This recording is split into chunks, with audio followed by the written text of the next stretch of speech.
Saroj Kumar Dikshit, retired पेशकार at upper जिला जज सीतापुर के यहाँ से 2023 में रिटायर हुआ हूँ। इस समय मेरी पेंशन 2625 बन रही है, जबकि मेरा अपॉइंटमेंट सन 1991 में हुआ था, लेकिन ज्वाइनिंग हमारी 2011 में हुई और अब मैं सेवानिवृत्त हो चुका हूं। अब हमारी पेंशन मात्र 2625 रुपये मिल रही है। इसमें आप लोग अंदाज़ा लगाएं कि कैसे हम अपना खर्चा चलाते होंगे।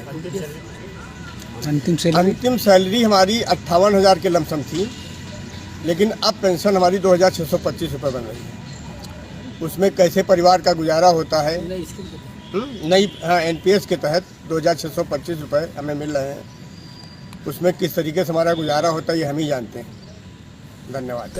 अभी मेरे पास कल ही एक व्हाट्सएप ग्रुप आया है और उस व्हाट्सएप में ये लिखा था, अब एक अधिकारी है केंद्र के, नाम बोल रहा हूं, जिन्होंने स्पष्ट लिखा है कि अगर ओल्ड पेंशन स्कीम को लागू कर दिया तो 2030 तक दिवालिया हो जाएगा, देश दिवालिया हो जाएगा।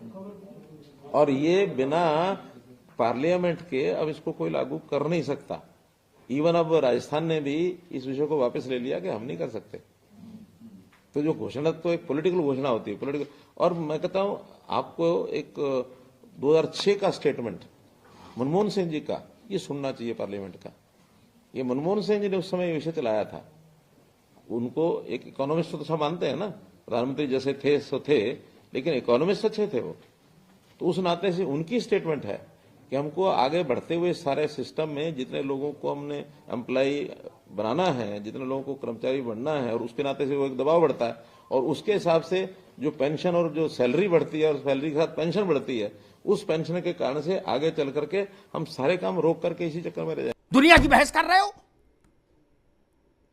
आप। खादी पहनने लगे तो आपको जिंदगी भर पेंशन मिलेगी क्योंकि आप नेता है। क्या किया आपने देश के लिए? कौन सी कुर्बानी दी? बोले हम चिल्लू पार्क विधायक हैं, बोले जी हम बांसगांव के विधायक हैं, हम नगीना के विधायक हैं। अरे क्या किया आपने देश के लिए? क्या किया बताइए? क्या योगदान है देश में आपका? साइकिल पर चूहा मार दवा बेचने वाले अरबपति हो गए, यही ना योगदान है? Border security force, CISF, Tibet battalion, तमाम हमारे पैरामिलिट्री फोर्स, उनकी विधवाएं हमसे कहती हैं, उनके संगठन हमसे कहते हैं कि अमिताभ जी क्या हमारे बच्चे का बलिदान इस लायक भी नहीं? गुलगुले खा रहे हो और बातें कर रहे हो सब लोग, अच्छे अच्छे कमरों में बैठे हो और ज्ञान दे रहे हो देश को, यूनियन चला रहे हैं सब लोग। उसके साथ कौन सी यूनियन है? 20, 22, 23 साल 24 साल का लड़का मर जाता है, शहीद हो जाता है।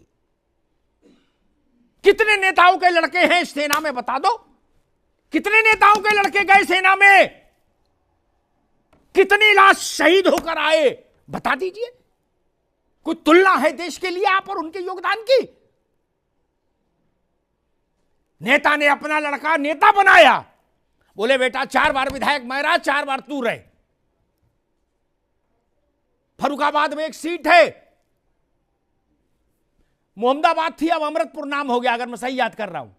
16 बार अभी तक चुनाव हुआ राघवेंद्र बाबू, 16 बार वहां ना, कुल 13 बार एक ही पिता पुत्र रहे। बोलो श्री सत्यनारायण स्वामी की जय। क्या वो भी कहते हमारा देश के लिए कुर्बानी दी हमने? 16 में 13 बार MLA रहे घर में, बोले बोले हमने देश के लिए कुर्बानी दी। क्या करें ऐसे लोगों का? क्या करें ऐसे लोगों का? ये देश के लिए कुर्बानी देते हैं। हमको मालूम है जन्नत की हकीकत क्या है। मुझे आज तक कोई नहीं बता पाया कि जो साइकिल पर चूहा मार दवा बेचते थे वो 10,000 करोड़ और 5,000 करोड़ के आदमी कैसे हो गए, देशभक्ति करते करते, राष्ट्र सेवा करते करते। और उनकी पैरवी करोगे आप लोग? मैं नहीं मान सकता।